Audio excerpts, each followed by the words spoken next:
Questions. How much of me is me? Because I know I'm surrounded by my cadre of non-physical Depends on friends. what you've got going on vibrationally. You can pinch yourself off pretty good. The happier you are, the more of you are. Yes. The more unhappy you are in any moment, the less of you are allowing to flow through. Yes. But I'm being surrounded and guided all the time, and depending upon my receptivity. Yeah. So you're guided all the time, but whether you know it or not is what your receptivity is depending on. The guidance never stops. Correct. The flowing to you never stops. The well wishes and well-meaning and well-being and guidance and direction never ceases to be flowing to you. So all that's flowing to me, how much is that my cadre of non-physical friends, how much of it was my independent thinking? As you came in to this physical body, you had clear intentions that were not being resisted at all. So you got here and you have this clear intention and a vortex that is robust with future experience that's going to be wonderful in general format, general well-being that you get to choose the specifics of. Then as you move through life, you add to the specifics of it by what you're living, by the conscious and unconscious requests for an improved life that you offer. So you and your inner being have been in on creating this vibrational reality for more than we can even acknowledge as time. In other words, the longevity of you and who you are is so much. So the only question is, since all of that, some you were born with and most you've added to it as you've been walking this physical trail, your inner being has become the fullness of all of that. So the question that you're putting to us is, how much of me is my inner being and how much of my inner being isn't me? And we say, you really are, you and your inner being are identical, but in this physical format, in any moment in time, you can disallow yourself the knowledge of who you are. It's like in a moment of complaint, you forget how blessed you are. So we want to say, it's all you and you. Jerry wanted to entitle all of the books or get them in the bookshelf. They're all in the spooky section.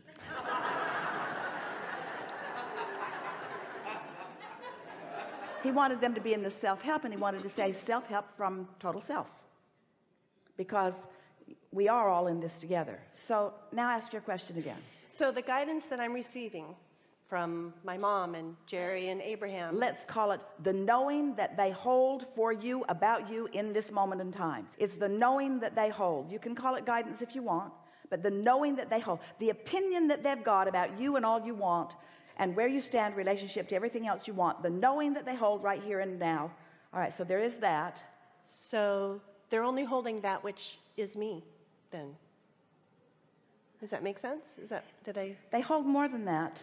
Well, but as far as your receptive mode goes, you can't pick up on anything that they're thinking about anybody else. Okay, or their own from what they've lived, but they're providing me what. What's your problem? What's bothering you about it? What's bothering you about this? I didn't know if I was just a reflection of all of them around me, or is it me and they're enhancing who I am? Well, it is all of that, but let's see if we can find a way of explaining this that you will really get. Because what you're talking about is the difference between their general awareness of you and their specific awareness of you. And your general reception or your specific reception has to do about what you've practiced. So if you have accepted that well-being is your life experience, then everything that you touch or turn to turns out well. But most of you have these places where everything's good but that, or everything's good but that. So you have these parts of your life that you are less receptive for the good than others, because you're still so aware of what you're living rather than of what you're asking for. Now, really, we really want to say this in a way that you will let yourself off the hook completely. As long as you're in this physical body, you will not ever know everything that your inner being knows about you, just because of the physical nature that surrounds you. In other words, that pure positive energy is reserved for your re-emergence into non-physical, where once and for all you will let all resistance go. Because, and this is the only reason that that is true, because you have and want to have and should have and do have and will have, as long as you're in this physical body, you've got a reality that you can also see and observe. So let's just say that the reality that you are seeing and observing is always a factor in how much of your inner being. But think about that. Think about how, think about how being in this physical body is causing you to focus in a way that you would not focus if you were not in your physical body. It's all part of the focus. So your question is just not a frivolous problem to you question. This is a really important question, because you are a focal point for all of this knowing.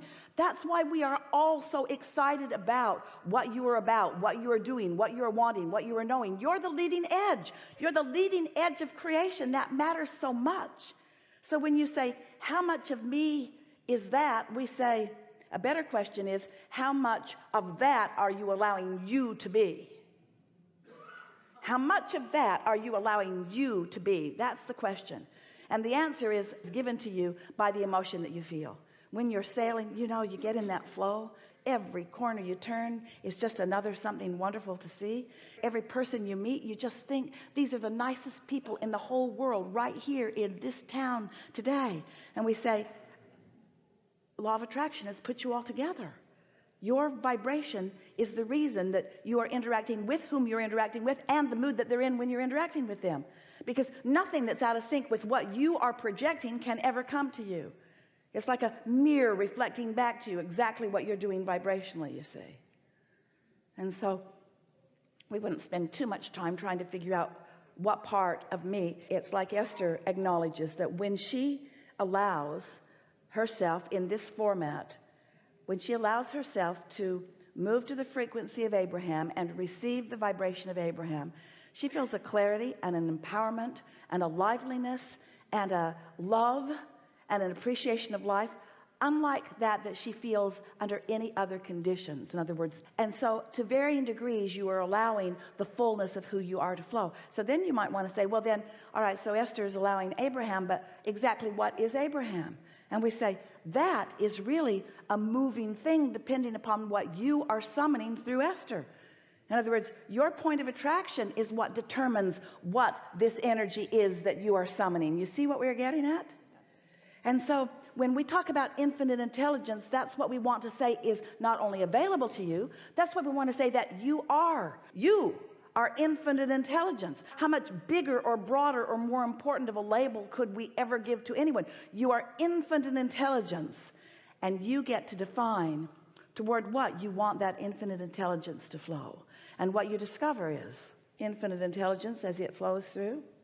It's not more eager for you to talk about physics or scientific discovery than it is about the route to where you want to go. Infinite intelligence is enjoying whatever subject you are focused upon, because there's no subject that is not expanding. None. Every subject is expanding. So really what you're talking about when you're talking about how good you feel is you being in on and in fact providing and being an equal part to infinite intelligence expanding in this leading edge. Most humans still don't have that straight. They still don't understand that you in your physical form are the leading edge of thought.